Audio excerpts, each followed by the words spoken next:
Robin Pod is powered by Budget Tyres Auto Centre. Make them your first and only choice for a vast array of vehicle services. They are reputable East Hull-based car specialists and dedicated to providing quality services at reasonable prices.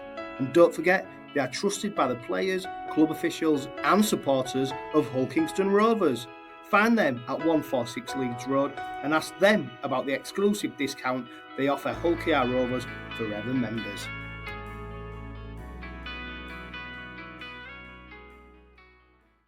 Hello and welcome to the penultimate episode of the Robin Pod Weekly as we build up to Saturday's Challenge Cup final against the Warrington Wolves. Of course, we've had podcasts coming to you during the week and this is the penultimate one, and we've got a Rovers-inspired panel to bring you all their views and opinions ahead of Saturday's game. We've got Steve Till, of course, who people remember from Robins Revisited, does a great job. We've got Nathan from Gerrim Onside, and we've got a person who actually has a heritage number for playing for Hull Kingston Rovers. Before we bring Steve in and Nathan, it's great to have you on the Robin Pod. But Lee, I tell you what, let's start with you, mate. You've got a heritage number for Hull Kingston Rovers. Tell us about that journey to going from probably being a junior, an amateur player, and to get to playing for your beloved Hull Kingston Rovers. Yeah, thanks for that. Yeah, I'm really lucky, number 962, so I'm actually on the board. Actually have a heritage number, something I'm very, very proud about. But as an East Hull boy through and through, what a journey, really. So you play your amateur stuff, you're always dream. You know, you're running home on a night out from wherever you are, you're pretending you're on the field and you want to be playing for Hull KR, but to get to do it is absolutely unbelievable. Grew up on Salthouse Road, east of the city, so near Salthouse Tavern, and then my final school years was at Greatfield, so many an afternoon staring out the window at Craven Park, just dreaming of going on the hallowed turf.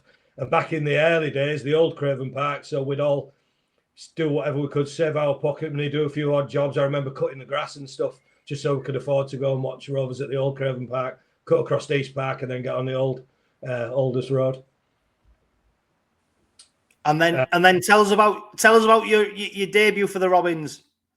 Yeah, so it was back in the day when we still had an A team, and so we was in the first division, but the A team was in the Super League. So we played against all the top teams in their A teams. So literally, I was playing for Old Dockers at the time when I signed, 97. Scooped straight off there, 13 stone wet through. And then I made my debut at Headingley against Leeds A-team. A few stars in there. I think they had Leroy Rivet playing, Adam Hughes, 𝘂𝗂𝗏 was playing. And then second game was St Helens away, crazily. And then Hull FC at home. So my first three games was an absolute baptism of fire. Yeah, and the great thing about the Robin Pod is, Lee, we get supporters from people who've been literally watching Rovers from the 60s, watching Rovers from the last 5 years, to watching, the Robins when they first got into the Super League, to them dark days in the 90s and how they revived.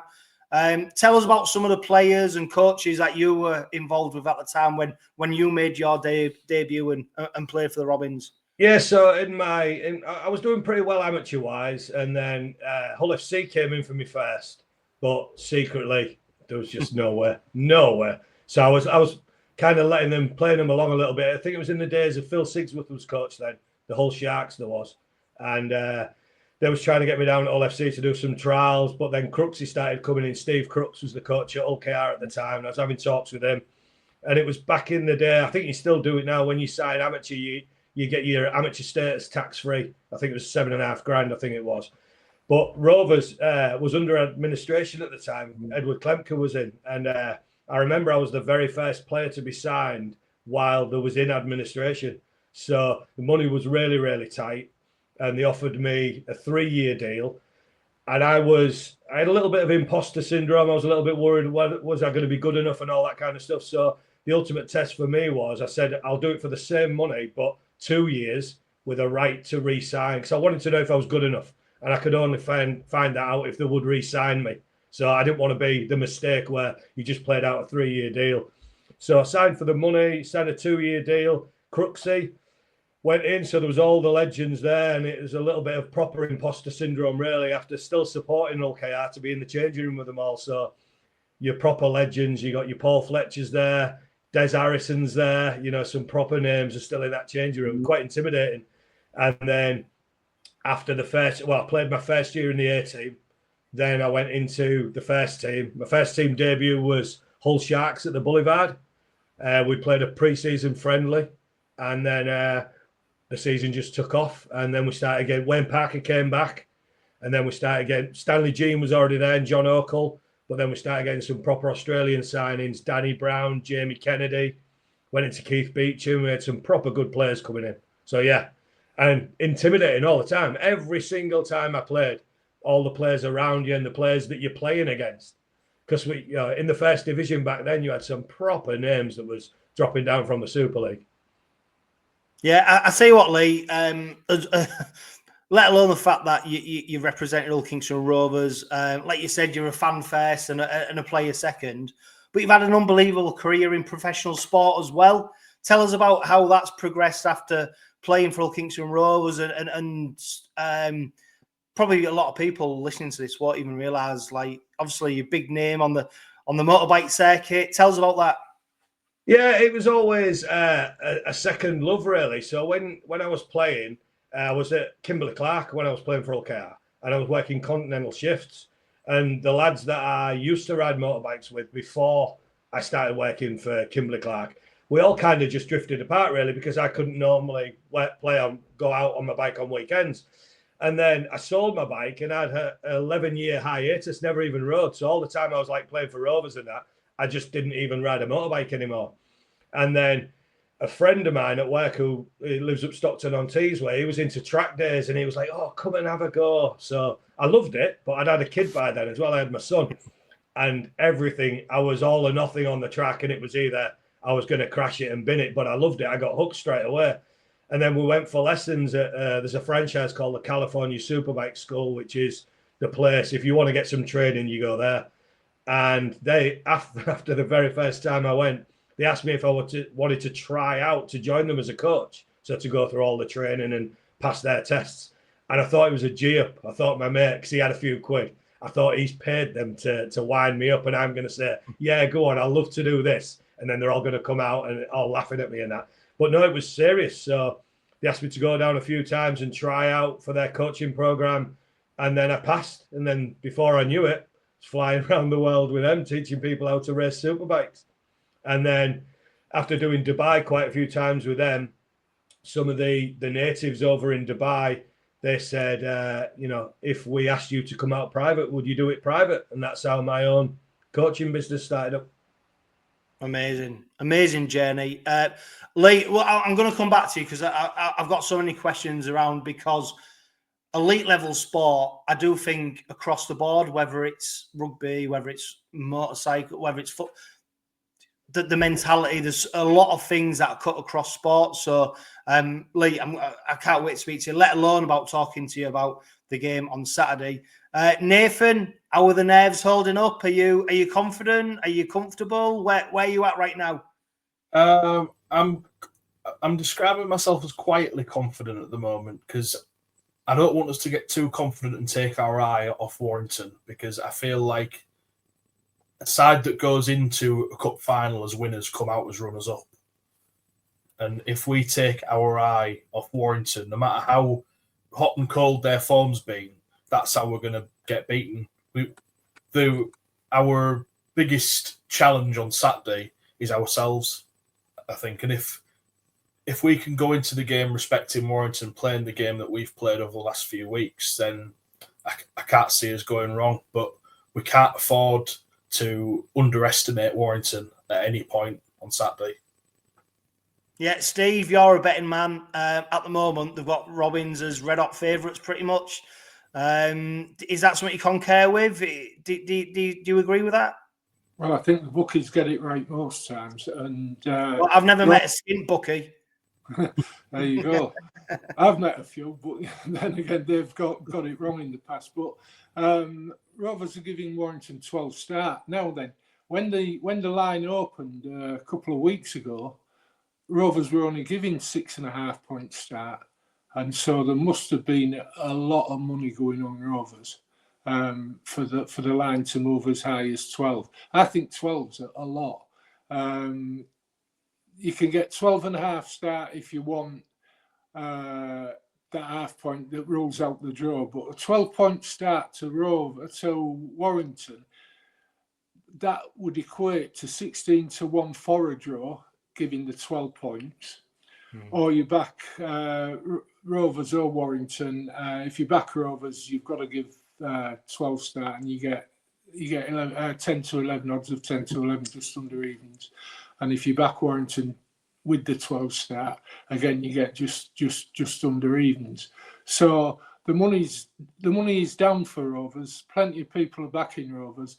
But, you know, I go back and I remember Featherstone beating Hull. I remember Warrington beating St Helens. And, of course, the big one, in my journalistic days, I actually tipped Sheffield to beat Wigan. Front page of the Sporting Life. And that's what happened. So they don't always get it right. But I don't think they've got it right with 12 this time. I would probably give Warrington only 6 start. I think there's only maybe a try and a goal in this one. Yeah, I mean, Lee, the squads were announced earlier today. The big talking point, the huge talking point, is the fact that 𝗵𝗂𝗋𝗄𝗏's included in the side. 𝗀𝗑𝗽𝗲𝗄𝗏's already mentioned the fact that he could be included. I think when he did the media stuff on Monday. I mean, it's remarkable, isn't it?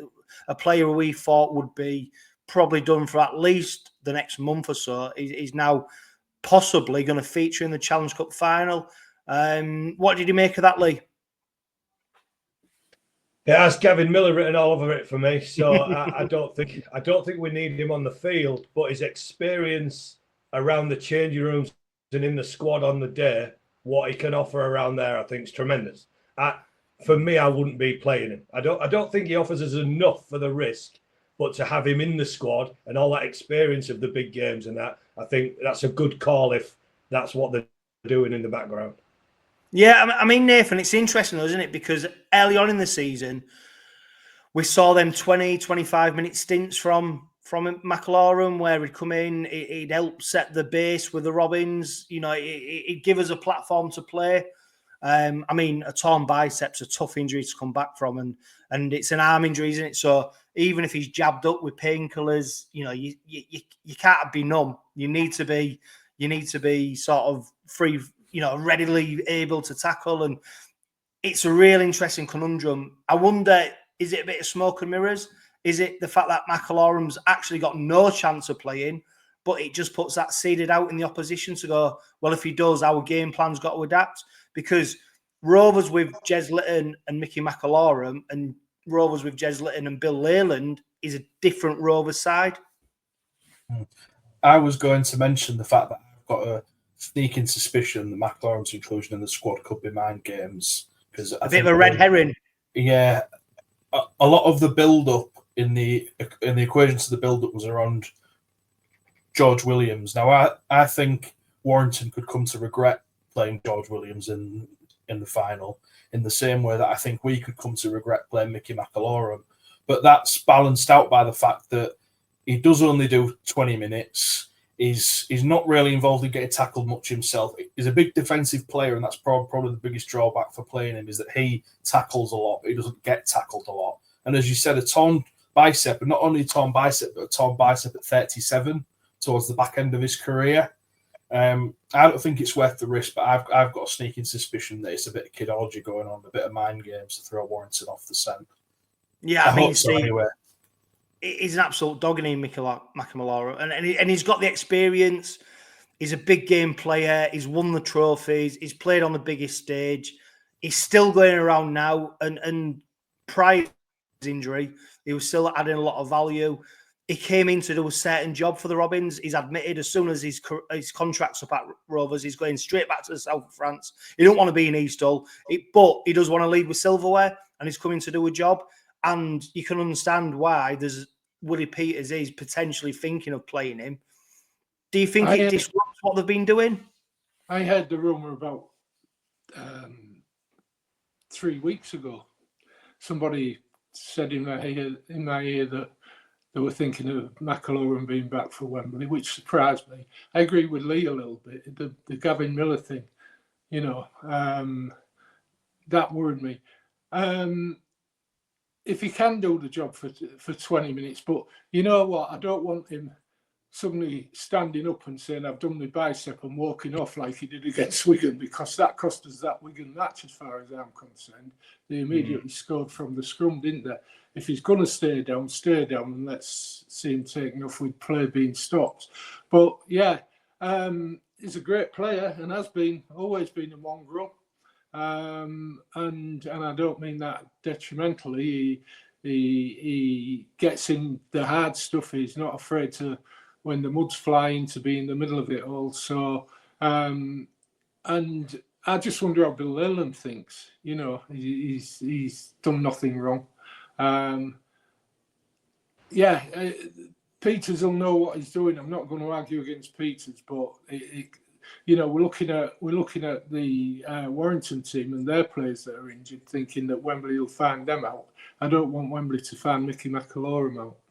No, I tell you what as well, Lee, what's really surprising is we're talking about players coming back from injury, you know, potentially risk players, and that's on both sides. One player who's going a little bit under the radar in terms of his return is Jared Waugher-Hargreaves. The fact that he's going to be, you know, coming onto the stage at Wembley.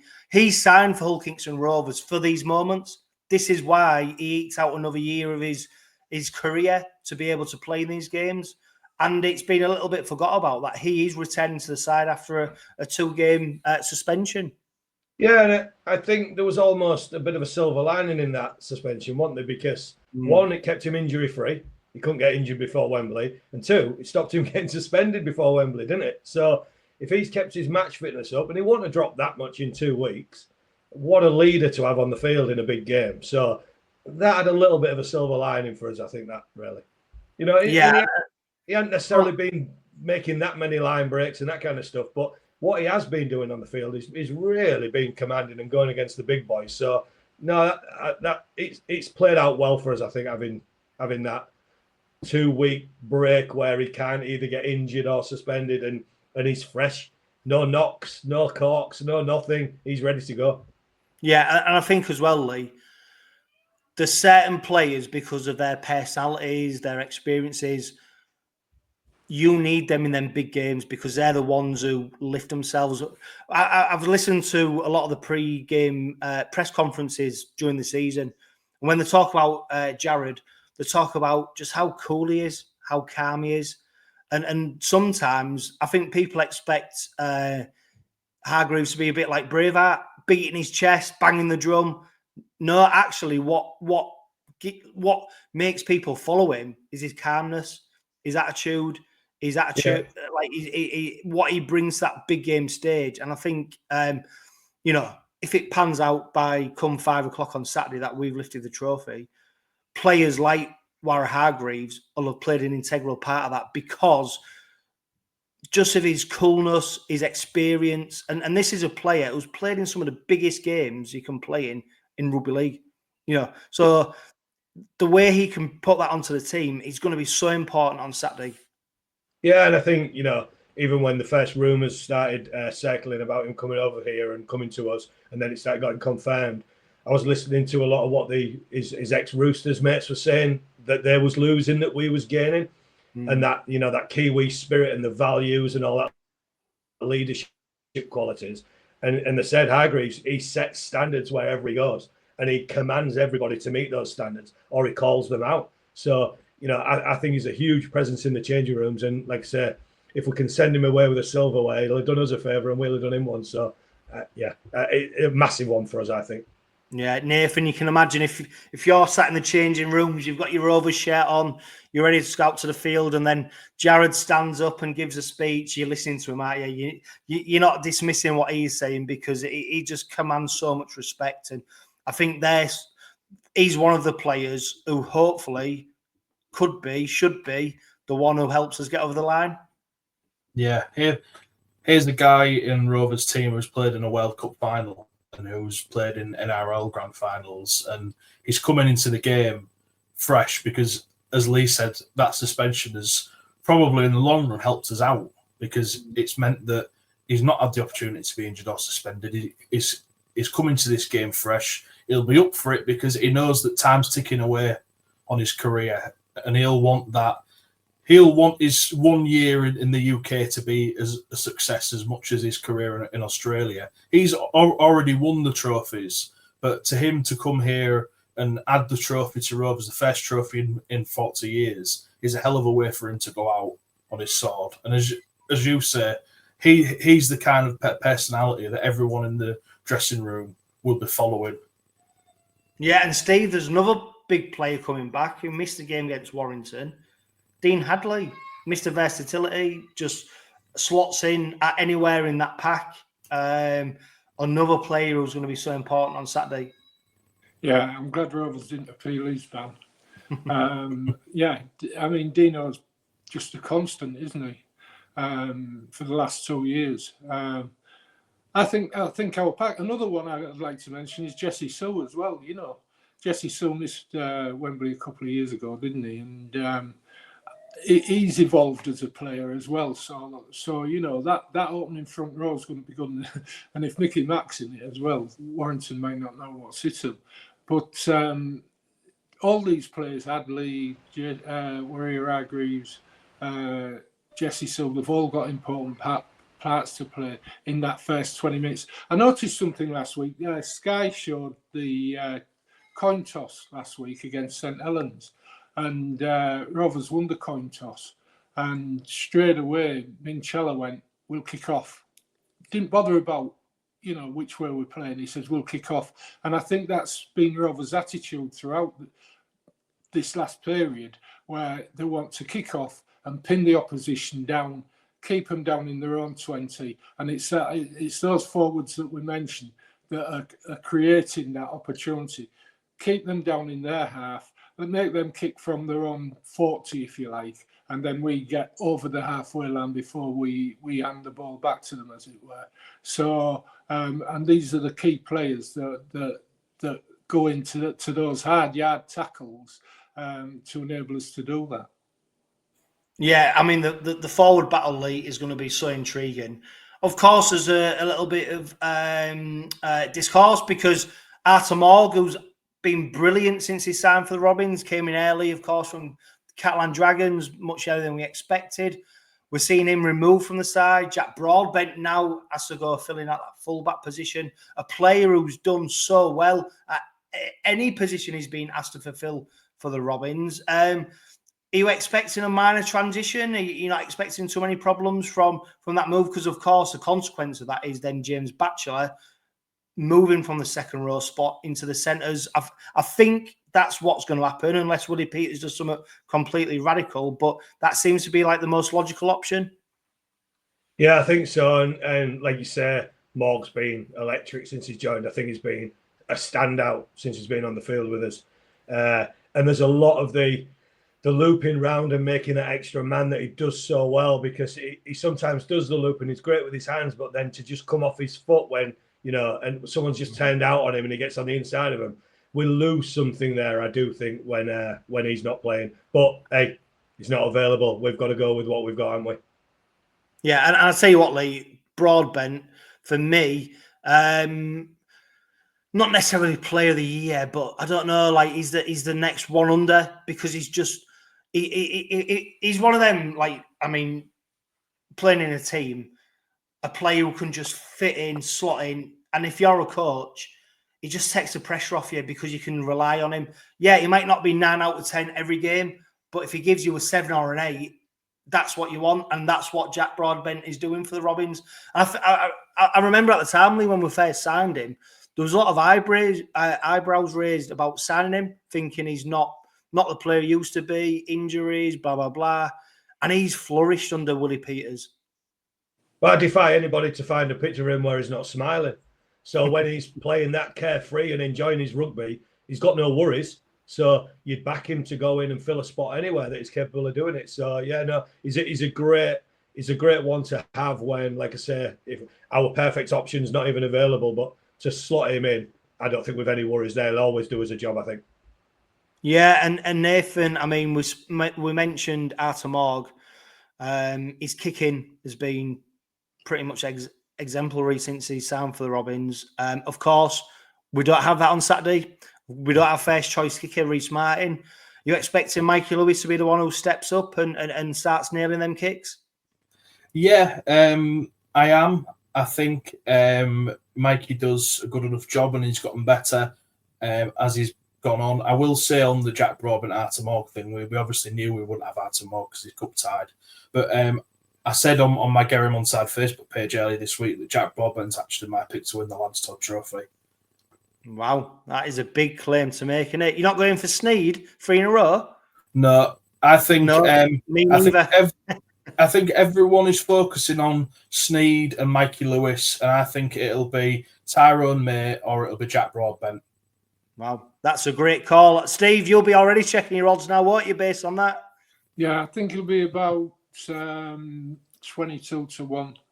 A bit of value. 22 to 1.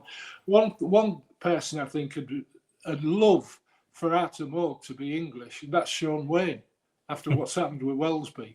Because I think if you were looking at fullbacks, Wellesby and Wayne are both ahead of anybody else in the game. Wellesby and Wayne.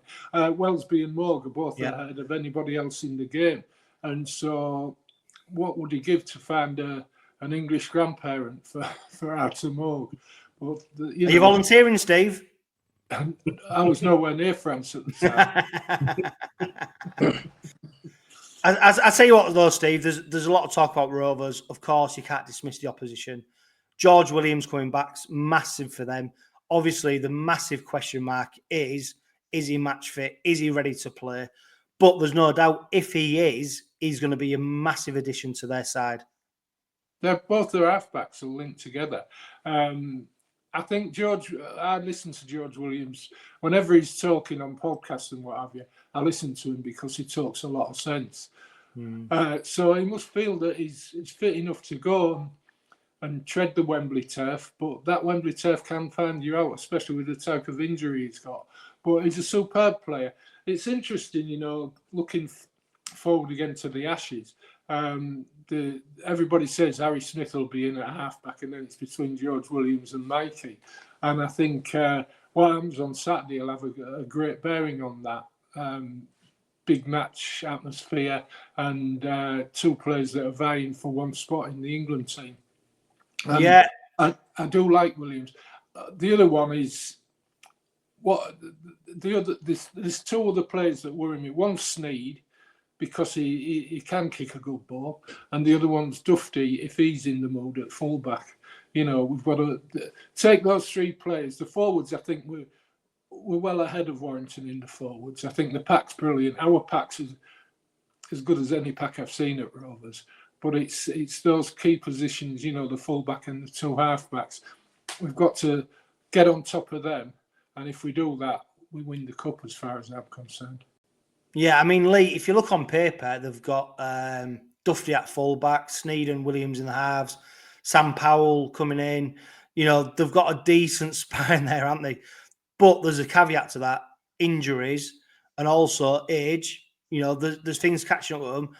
The fact that they're on the Wembley stage, and I think what Steve mentioned there about if our forward pack gets on top, which I've got no reason, Lee, to think that they won't, because we've done it all season, haven't we? So, what Willie Peters has been great is turning these players into machines that go through their business every game the same way. And then if they achieve that, it gives our backs the opportunity to play. I can't see anything. I am honestly, I've never been I'm supremely confident that if we go about our business, regardless of how Warrington do, we'll just be too good for them anyway. I don't know. Is that arrogant? I don't know. It's just what I've seen this season. The little voice I've got niggling away in my ear, what worries me is a bit what Steve just said there as well, is Sneed and Williams, two really good territorial kickers. Now, I worry that they'll kick us to death and keep us in our half, and we'll give penalties away and stuff, try and make mistakes coming out. I think they can kick early, they can keep us pegged down, and if we get frustrated and we can't get out of our half, that's when I think we might start making mistakes. That's what I worry about. So we've got to be just like we've got the McIlroy thing. If Williams and Sneyd are both on there, we've got to make Wembley test them. We've got to get the boys into them. We've got to make them run, and we've got to get into the ribs. We've got to literally tire them out. We can't lay off them and let them. Sneyd will kick us to death. He'll try and play it in a tuxedo, and he'll just kick it all over the park. We've got to stop them kicking for territory. Yeah, I mean, Nathan, though, I mean, if they do kick it, we have got some of the best kick returners in the game. We've got Tom Davies, we've got Jack Broadbent, we've got 𝘀𝗂𝗽𝗲𝗁, we've got 𝗵𝗂𝗂𝗀𝗄, players who absolutely relish the opportunity to take that ball and run it in. And I suppose Lee's right, but if we can limit Warrington from kicking it from their 30, from their 20, from their, well, even at times their 40, and we can get that roll on that we've seen them do so many times, you know, we're going to pay, no matter how good their kicking game is, if they're kicking it from so deep, that's the challenge that's been set out to the Robins, isn't it, in terms of defence, to make sure that when they are kicking it, push them as far back as you can. Yeah, not only have we got really good kick returners in the form of the names that you mentioned, 𝘀𝗂𝗽𝗲𝗁, Tom Davies, but we've also been really good at kick pressure, especially in the last two games. We closed down that kicker so fast from the square man, and what we've not sort of pointed out is that we've got one potential fitness worry, whereas Warrington have got about 4 or 5. Because not only have they got George Williams, Mark Sneyd, who probably won't be 100% either, but they've got Toby King just coming back from injury. I think Paul Vaughan's not long back from an injury. Matt Duffy's picked up a knock here and there. All of their big players are players that if we can get on top of them quickly, then their lack of fitness will start to show. And that's how we'll dominate the game. Yeah. Steve, is this one of the fittest and most disciplined Hull Kingston Rovers side you've ever seen? Without a doubt. Without a doubt. And that's the word fittest, because in the last 20 minutes, that's when it's going to count. And I see the first hour of the game being hopefully pretty even. Hopefully we get ahead early, but I could expect the first hour to be pretty even. But if it's tight going into the last 20 minutes, I back Rovers every time because of the fitness. I think obviously Wigan are a fit team, but Wigan and Rovers are probably the 2 fittest teams in the league at the moment. I can't see any other team that's as fit, and that includes Warrington. So if it's tight going into the last 20 minutes, there'll only be one winner for me. Yeah, Lee. Steve mentioned pre-season. Then take us back to one of your pre-seasons. What would you be doing? Running up hills? Would you be? What would you be doing? Well, I think Steve will remember this. But if you remember 96, 97, 98, the state of the pitch at Craven Park, especially around the centre spot and that as well, it was literally a mud bath. There was no grass on it. So they tried to keep us off the pitch as much as they could. So we'd actually be training on the car park or on Poorhouse Lane on the grass there. So hardly any floodlights, dark as anything, could hardly see the ball, it'd hit you in the face. But then when the weather started to come, the biggest thing for me in summer rugby, what I remember is the east stand that beast us. So the sun would be beating down on that concrete and they'd have us running up the zigzags and then sprinting across the top. And it was till last man standing, and there'd be people spewing and falling over and everything. That really used to beast us on that east stand. The thing is, though, Lee, as well, I mean, you can't get away from as well the fact that, you know, as much as, I mean, you'll know with super, as much as technology's moved on, it is the hard graft. It is the running. It is getting it into your legs. Yeah, techniques change, but to be fit, you've got to run. You've got to work out, haven't you? And that's why this Tenerife camp, what the current squad go on, is so important to them, because they're pretty much beasted. But they know that. I mean, the amount of players will come back and say, yeah, it was a great bonding experience, but they hated doing what they had to do. But look where we are now and how we are playing. And that hard graft is just so important.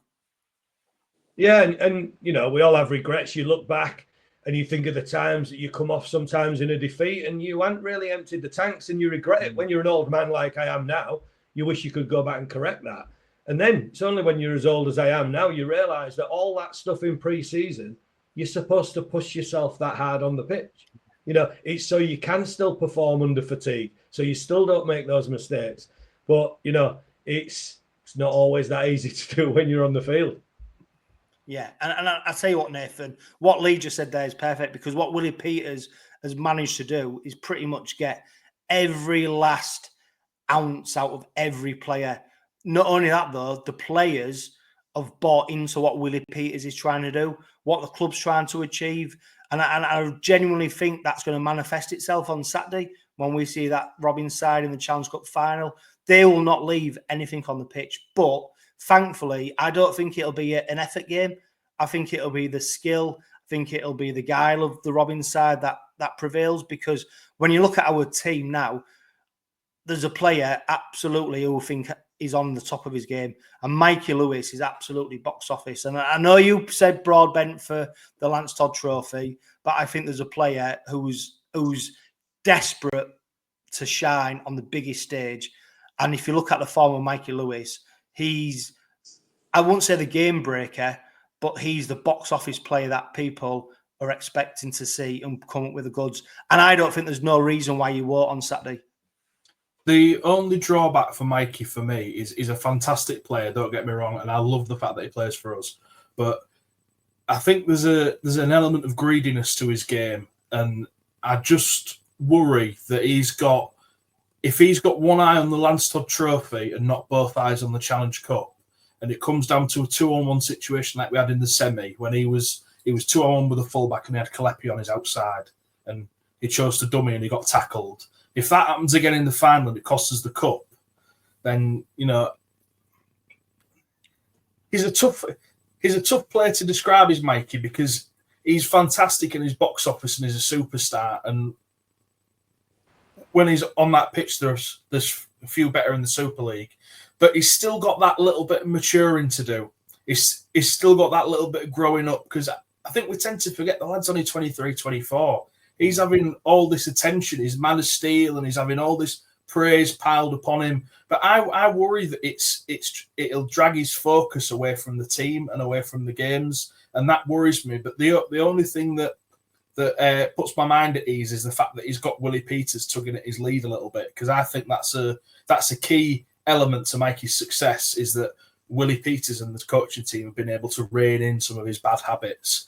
And you occasionally see those bad habits rear up again. They reared up against Saints when he was having a go at Johnny Lomax. But that's just the kind of player that he is. But he has to keep a check on that to make sure that we get across the line as a team first, and then think about his individual performance second.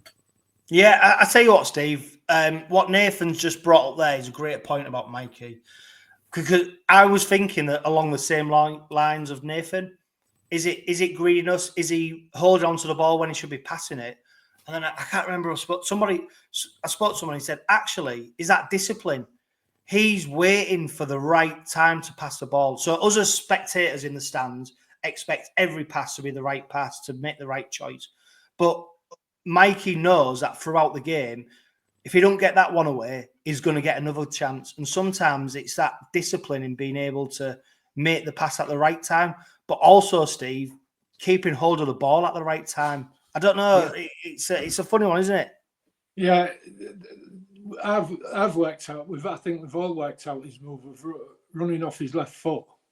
You know, how many times does he turn inside off his left foot? And so the opposition know that now. So he has decisions to make, and he doesn't always make the right decision, like Nathan said, and that ball in the, where he could have put Tanganoa over. But he might do that 2 or 3 times in the match, or twice if he gets the opportunity, and they'll go, right, he's not passed, so we'll go to tackle him, and then the third time he'll pass it, and Tangles will go over, and it's try time. Yeah, he's still learning. But if you're playing rugby league, you could be still learning when you're in your 30s, But he has got that tendency just to go off his left all the time, and teams are watching that and they know that he's going to do it. So he's got to vary it just a little bit. Yeah, I mean, Lee, you'll come across players where you'll have been told what they're going to do, you'll have seen what they're going to do, but then stopping what they're going to do is a totally different thing sometimes, because the speed at what they do it, that unpredictability, and I think what Mikey's got in that locker is, Steve's right, he does go off that left foot quite a lot, but you don't know whether he's going to pass it, you don't know whether he's going to go on his own, you don't know whether he's going to kick it, you don't know whether he's going to spin, and that air of unpredictability just makes him such a a fearful opposition for the opposing team, doesn't it? Because you just don't know what he's going to do. You might watch videos, you might see it, you might rehearse it, but until he's facing you, it's too late then because he's gone past you. That's for you, Lee. It's like Mike Tyson said, wasn't it? You're back, Lee. Don't worry, you've got you. Yeah. It's like Mike Tyson said, isn't it? Everybody's got a plan until you get punched in the face. While you've got a plan to tackle somebody else or do something to somebody else, they've also got to execute their plan to default your plan, if you know what I mean. And with Mikey, I really don't want this to come across as criticism, because I couldn't dream of being that talented. But you can't fast track, you can't rush maturity. Mikey will gradually mature. Now, as Steve was saying there, repetition. Mikey will run at somebody several times, and that patience of waiting for that one moment that their hips turn out to then go inside, he's got to learn to be that patient. A problem, which is also a benefit with Mikey, is there's no other halfback in the league as strong as him. And Mikey knows he's strong. So sometimes he'll take a bit of a gamble on being able to run over somebody that's bigger than him, and half the time he'll do it. So he's got that chipping away at, even though the moment isn't quite right and I should be passing, he's going to back himself and he's going to try and run over you because he's so strong. Yeah, he's got a lot in his locker. And Nathan, I was at the send off this morning. I tell you what, there's one player everybody wanted the picture took with. There was one player who everybody wanted their shirt signing from. There was one player who's been shouted the most. Guess what his name was, Nathan? Arib Doro? No, Mikey Lewis. It was Mikey Lewis, of course it was. Of course. It was absolutely box office. And that's why I just think the stage is just set for Mikey to come on and do what he can do, because like Steve mentioned about the tutelage of 𝗀𝗧𝗏𝗏, he's and I think you did as well, he's got a bit, there's more responsibility on him. He's been tutored to play a certain way, and I just think the stage is set for him to play. He's not the only player though that's going to be important for the Robins. When you look across the line, I mean, 𝗪𝗀𝗆 going to centres, a big change. Interestingly, we've never lost with 𝗪𝗀𝗆 in the centres. Something that 𝗀𝗧𝗏𝗏 mentioned a few weeks ago. And he's always scored a try when he's played centre, I think. Yeah. So there's lots of advantages, pluses and minuses.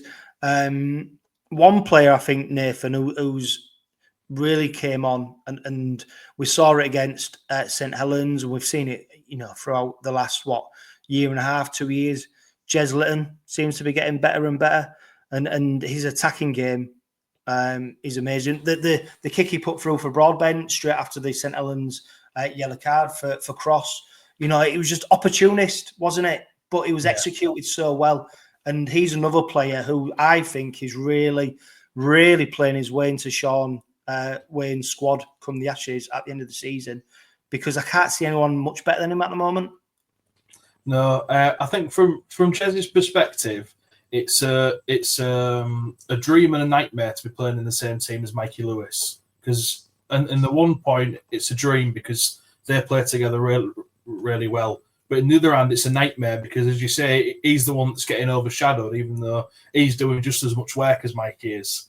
And I think it'll be the game for the players like Mikey and Jez to show out on Saturday, because we forget as well that Mikey's got people to prove wrong still, because there are a lot of people that say that he goes missing in the big games, and he's got them people to prove wrong. Jez will have a lot of people to prove wrong, and to also keep him in contention for the England squad as well. Because as you said, I don't think there's many English hookers that are on his level at the moment. But yeah, it will certainly be interesting to watch him on Saturday. Yeah, Steve, when you look at the rest of the squad, I suppose the other question marks are the bench, aren't they? Who are you expecting to be the interchanges?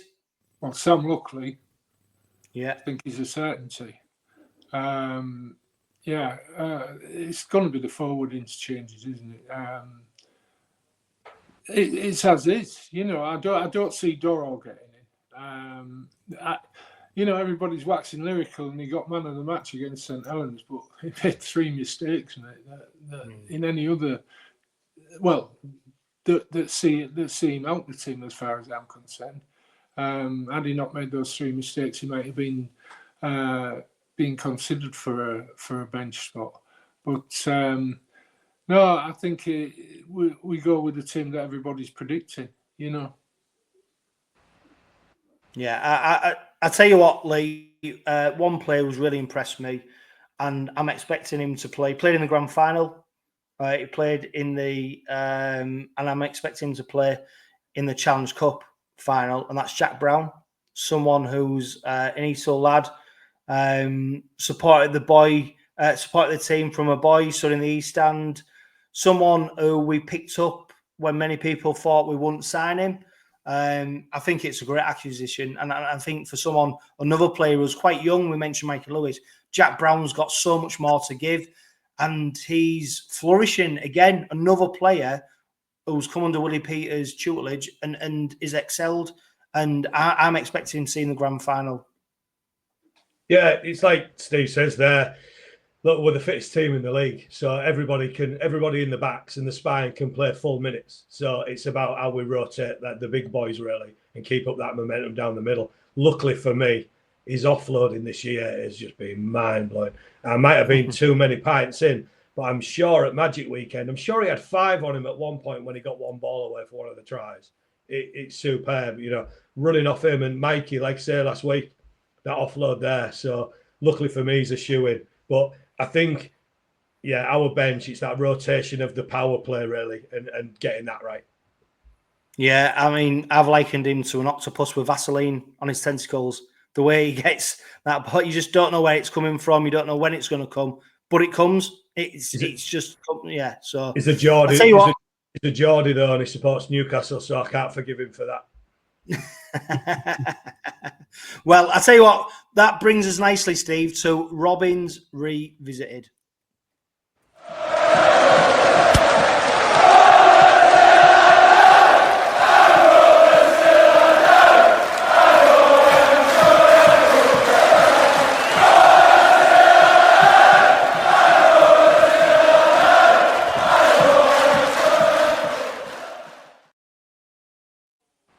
Steve, I tell you what, I'm sure you've got something special up your sleeve. So give us Robins Revisited. I think Lee's going to enjoy one of these. I've thought in this edition, and I killed 2 birds with 1 stone. Looking back at the last time Rovers won the trophy at Wembley, and then reminisce about a remarkable cup victory over Warrington. The first event came on May the 3rd, and it's not when we beat that lot in 1980. But 17 years later, on May the 3rd, 1997, when we contested the Rugby League plate as a curtain raiser for the Challenge Cup final between Bradford Bulls and St Helens, we took on Hunslet Hawks. The Hawks came from the division below us and looked to be on a hiding to nothing, although they contained 3 players with tenuous, 2 of them had tenuous Rovers links. The first, though, was Paul Manson, the Hawks fullback, who was later to represent Rovers 71 times between 2003 and 2005. And there's a name Lee might know, but I'm not sure that everybody else will. And that's a kid called Gareth Cochrane. Yeah. And Gareth, although he never played in the red and white, was from a staunch family of Rovers supporters himself, and he was an avid Robin as a kid. I remember him as a kid, and but he got a big offer from Hull, and he went and joined their academy, and it led to a lot of upset from his late mum and dad, Maureen and Roy. They were real red and whites, and it caused a bit of consternation for them. But Gareth went on to become a useful asset to 𝗂𝗄𝗄𝗏, Onslow and Dewsbury, and he also played for Wales through his grandfather. But the third link with Rovers was that the Hunslet loose forward, Craig Booth, who landed his team's only goal in the match.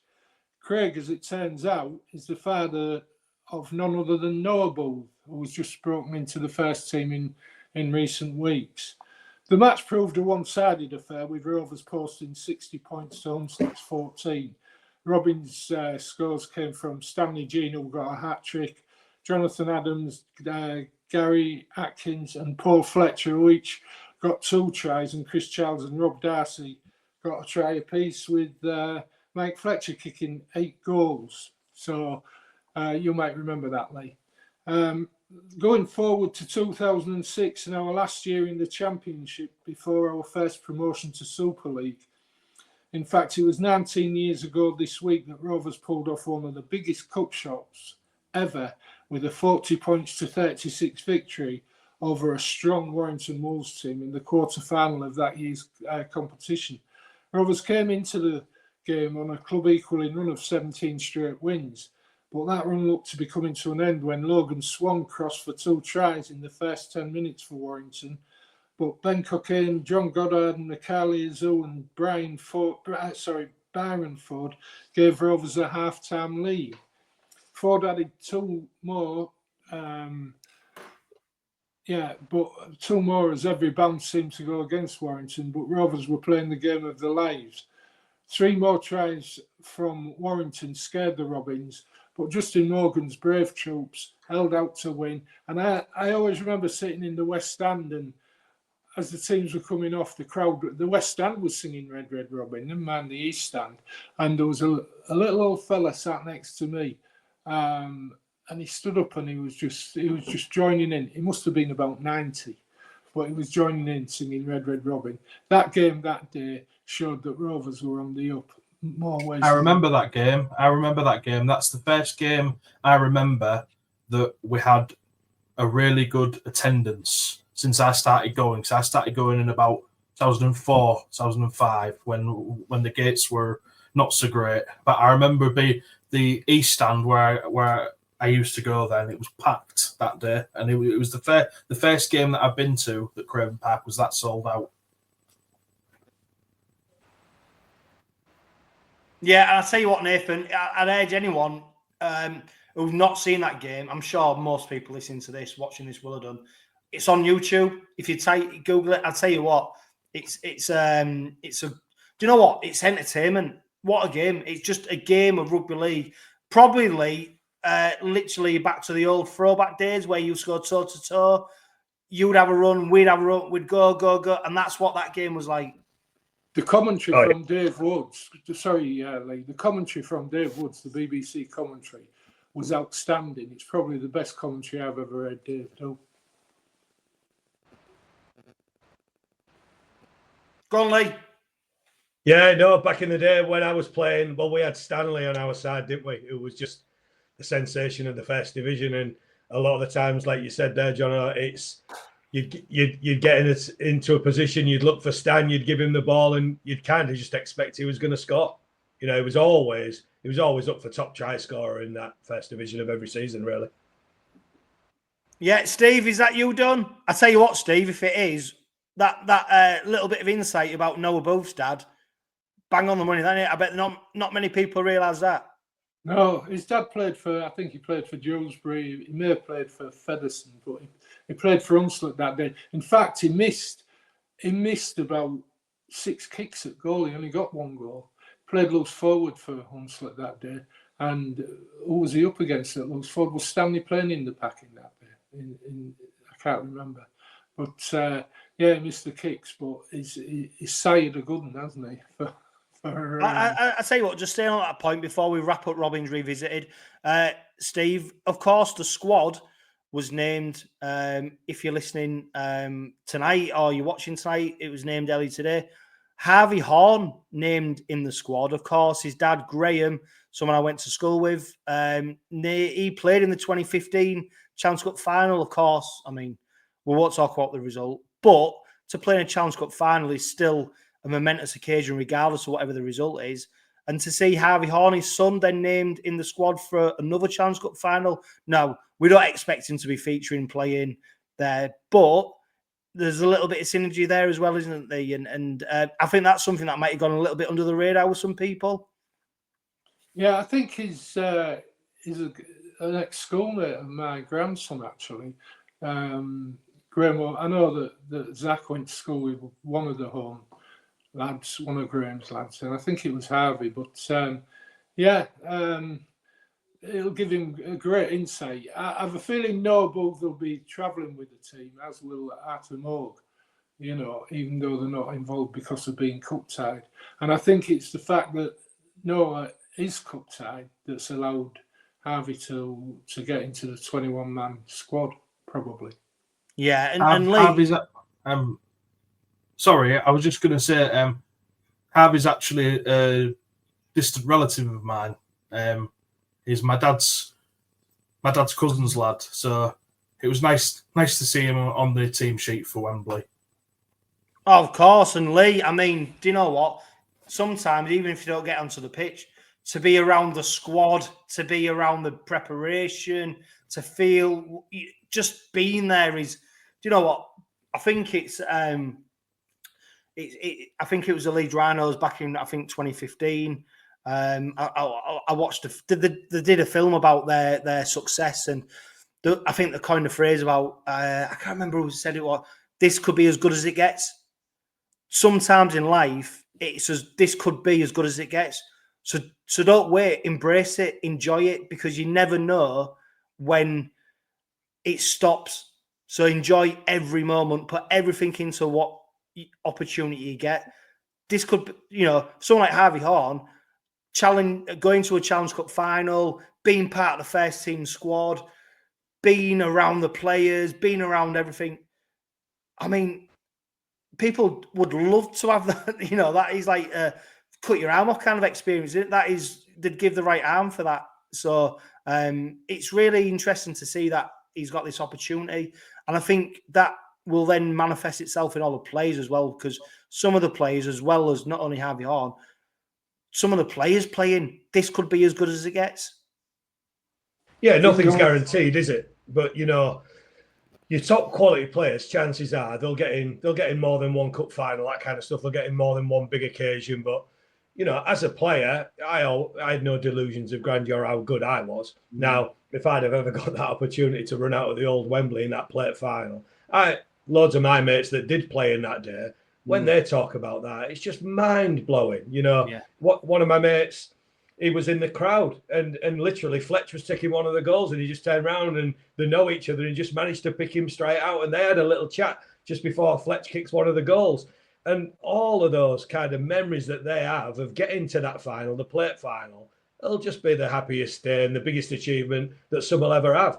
Your top quality players, look at what Hargreaves has been in, look at, 𝗵𝗵𝗴𝗏, all those players. Mikey's going to be in plenty of big occasions. Some of these top players, but there's still that saying in Australia, isn't there, about the grand final? You've got to lose one to win one, or you've got to be around the experience. So, adding Horn to the group and taking other players down, just that opportunity to experience it first off. So the next time you are going to be on the field, it's not the first time you've been in that environment. You might not have played, but some of the other stuff feels natural that you've experienced before.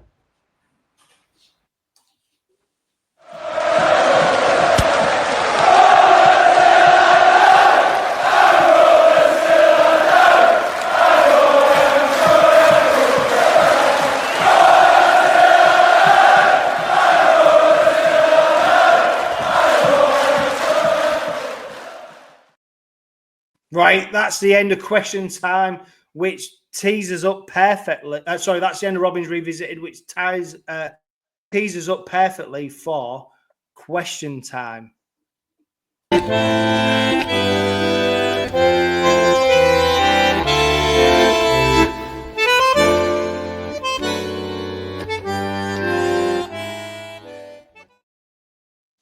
Now, new listeners, old new viewers, old viewers, Lee, We invite questions from people who watch and listen to the Robin Pod. The questions can be anything from the wacky to the wild.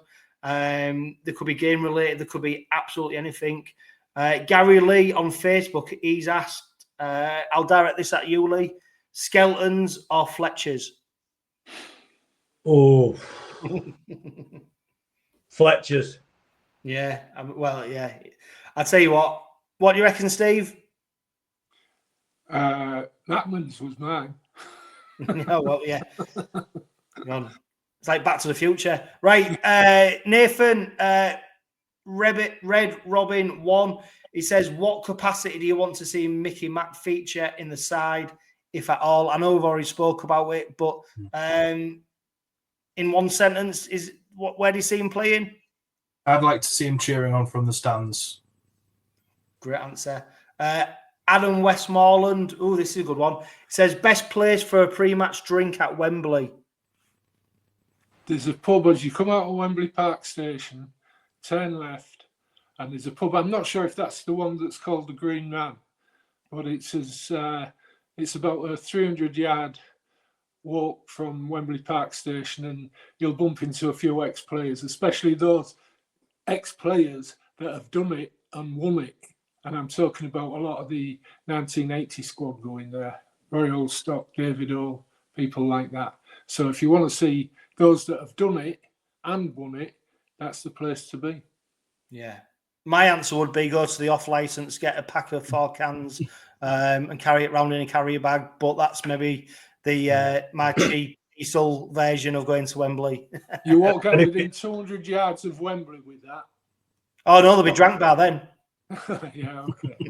And if you pop over the road from the Green Man, Steve, there's a little Irish bar there, sells some great Guinness in there as well. Yeah.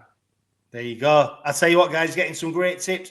Callum Rope says, would you stick with the team as it picks itself, or would you bring back in Mickey Mack if deemed fit to replace Leyland? I think we've already answered that one.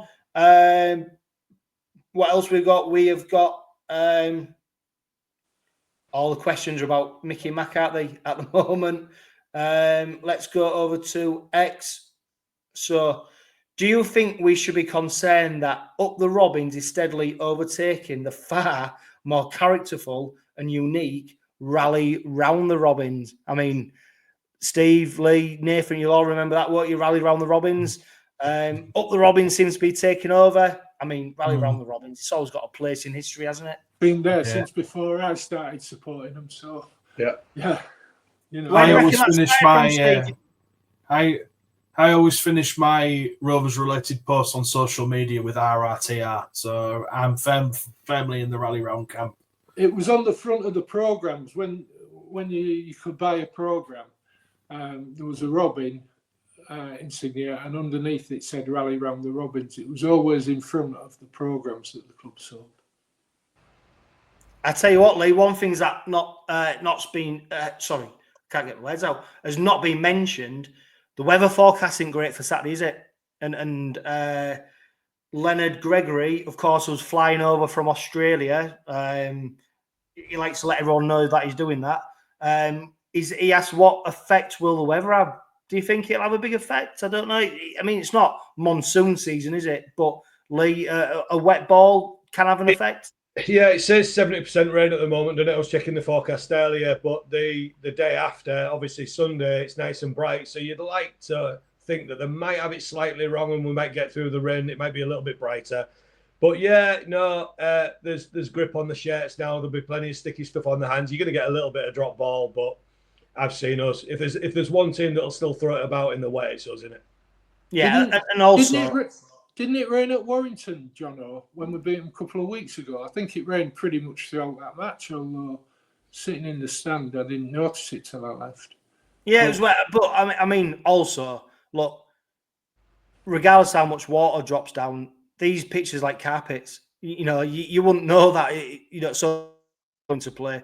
Like Lee said, the grip on the ball, the players wear different shirts to what the speckies wear in terms of, they've got like tight shirt grips on them. Like you can't. The difference. So I don't think the weather comes into play unless it literally monsoons it down. But The only thing is, like this afternoon in Hull, for 2 hours, it has literally been sailing it down, absolutely sailing it down. So if that comes at kickoff, maybe that has an effect. But yeah, I tell you, will suffer. Warrington will suffer there, because if the ground does get heavy, even if it gets good to soft, people with ankle injuries might suffer a little bit. Yeah, good point. Nathan, Livy on X, he says, would you prefer the Challenge Cup to stay at Wembley or move? Of course, there's talk about the attendance and the fact that, you know, it's a 90,000 seat stadium, but the attendance is going to be about 60,000. Would you like to see it move, or would you like to see it where it is now? I don't know. My head and my heart are pulling me in two different directions, because my head's telling me that it doesn't make good business sense for the RFL to move it, to keep it at Wembley, and there's also that little bit of my head that said it was away from Wembley for a good 10, 15 years, from the late 90s up to the late 2000s, and I don't think it suffered much. But my heart says that the Challenge Cup kind of belongs at Wembley, and that all of that accumulated history of the last 100 years is there. But I wouldn't be too upset if it moved to a decent stadium that wasn't Old Trafford, because Old Trafford's a dump. But which part of the country? Yeah, that's a good point. Apparently, it worked pretty well at Tottenham Hotspur Stadium a few years ago. I don't know, because I wasn't there, but I think there or the Etihad maybe would be decent contenders. But I think if I was going to stick my colours to the mast, I think I would just about fall down on the keep it at Wembley side. Yeah. I'm going to throw one in here, Johno. Go on, Steve, go on. At the moment, a sport that's not doing well in its native country, as it were, is Welsh Rugby Union. And if we played a couple of cup finals at the Millennium Stadium in Wales, I'm certain they'd get big crowds, and I'm certain it would help in the expansion of rugby league in terms of the IMG thing. I think if it was to be moved from Wembley, I'd like to see it in Cardiff. And in Cardiff, you're close to everything, aren't you, at that ground? I mean, you fall out the ground into a pub, you know. So that would be my second choice, but I'm a Wembley person myself. Yeah, do you know what? For me, and this is me, I think Wembley's everybody's stadium. Yes, of course, it's the home of English football, but it's not defined by a club. It's not owned by a club. You know, you look at the events that have taken place at Wembley. For me, Wembley defines it being open for everyone. They've had events there, not just the new Wembley, the old Wembley, of course, the heritage of Wembley. I'd like to see it stay at Wembley. I think it's that unique appeal. I think when you start going to club stadiums and potentially even where, I don't know. I think it loses that aura, that magic, that special occasion. I'll tell you what, the players are the best ones to ask about it. You ask the players where they want to play, and I will hand on heart say, I'll guarantee you, every single player will want to play at Wembley. And that's whether they're English, the New Zealanders, the Australians, they want to play at Wembley. So for as long as that we can keep it there, that's where it should be. I think, Lee, what the RFL have got a challenge to do is do a better job in making it more appealing for people to go. Because one of the questions that I've had from 𝗀𝗆𝗆𝗏, he says, are events like Vegas and the Magic Weekend taking away the special nature of the Challenge Cup final? Yeah, I think it's almost walking a tightrope, isn't it? But I am with everybody else who said Wembley's just that prestige, isn't it? You know, you listen to Matty Johns on his podcast, and even when they was kids, the dream of coming over and playing at Wembley, even the old Wembley. But you're right. You ask all the players, they'll want to play at Wembley. And I'm in a really lucky position. My real good friend of mine, he's a season ticket holder at Anfield, so I'm a Liverpool supporter as well. I've managed to go to 18 games this season, and I took him to Wembley when we played league. And he'd never really been to a big rugby league game in his life, and he was blown away. Like walking down Wembley Way, we're seeing everybody else in every other shirt that you could, Wigan shirts, old Bradford shirts. And he said, like, why are they all still here? And I said, people just come for the event. And he was blown away. He said, you'd never get that in football. You'd never get another team. So I think the theatre and the prestige of going down to Wembley, we've got to do everything to keep that, I think. Yeah. There's one other thing. Name a sport, name 2 sports that have got statues of its combatants outside Wembley. There's only well, it's a great point, isn't it? If you move it away from Wembley, there's a statue that's left empty. Yeah. If I could just come in there. I play for the Rovers PDRL team, and a lot of my teammates are sort of younger. Most of them are about 10 years younger than I am. They make me feel ancient. But what are they, about 40 years old, Nathan? No, they're about like 18, 20 years old, and I'm nearly 30. So it's I only started recently, so they make me feel old. But I was talking to them all on the group chat, and I was saying that, like, the Challenge Cup for me is the most important trophy to be winning, and like, because they were all going on about that they would rather win the grand final and go to Old Trafford and win that. When for me, it's always been the Challenge Cup's the most important, and because that's the one with the history, the prestige. That's the one with where all of our biggest game was against Hull. Even though we've won, I think it's like 5 championships and only 1 Challenge Cup, it says a lot that one Challenge Cup is the one thing that we remember, whereas the championship victories, they sort of fall into the background in comparison with the Challenge Cup. And I think that the RFL in recent years are guilty of making the Challenge Cup less of the spectacle than what it should be, because the Challenge Cup is our FA Cup, isn't it? It's the oldest club rugby league competition in the world, and it should be the showpiece match of the season, full stop. Yeah, it's the match the BBC want every year. Yeah. It's a great point. I tell you what, we're going to finish last question and we're going to wrap it up now. Dose of reality. Will they remember what a bad idea it was to pick an injured Kane Lynette in the Challenge Cup semi-final and not select McIlroy unless 100% fit, especially with the strength in depth there is now? I mean, that was... Lee, I'll go to you, mate. That was painful, that Challenge Cup semi-final. Literally painful for Kane Lynette.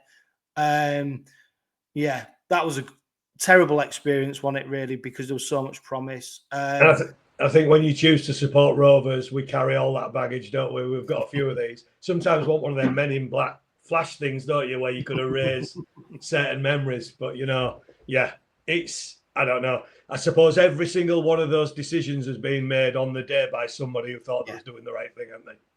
And also, what you'd say is, Steve, whoever makes them decisions, they are genuinely doing it in the best interests of the team and the game and what they think can happen.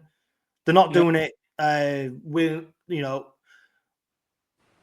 against the club, against the team. They're doing it because they think it's the best way to get the result. And a head coach hangs his head on them decisions.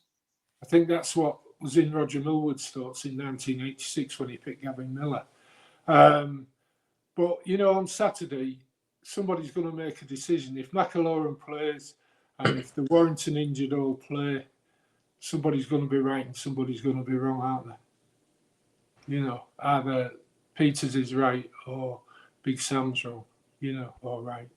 If he plays him and he plays him for those 20 minutes and we get through it, it'll be a masterstroke, won't it? But McIlroy's not getting them 20 minutes on his own terms. Warrington are going to make him tackle.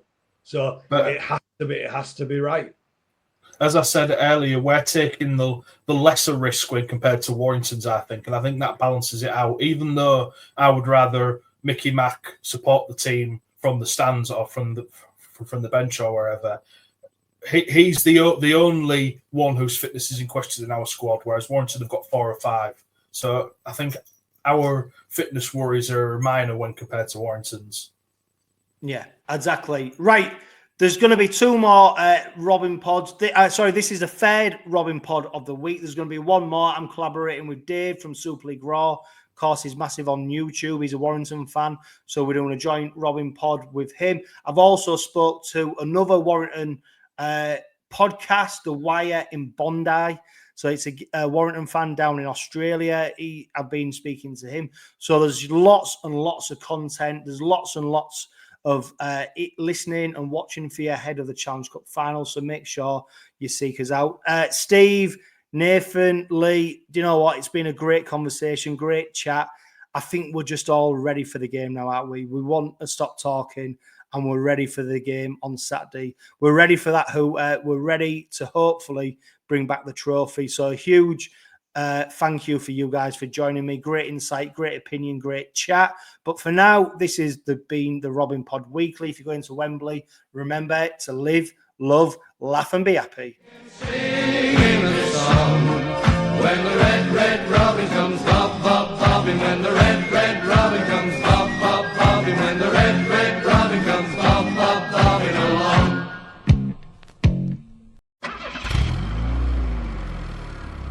The Robin Pod is powered by Budget Tyres Auto Centre. Make them your first and only choice for a vast array of vehicle services. They are reputable East Hull-based car specialists and dedicated to providing quality services at reasonable prices. And don't forget, they are trusted by the players, club officials and supporters of Hull Kingston Rovers. Find them at 146 Leeds Road and ask them about the exclusive discount they offer Hull KR Rovers Forever members.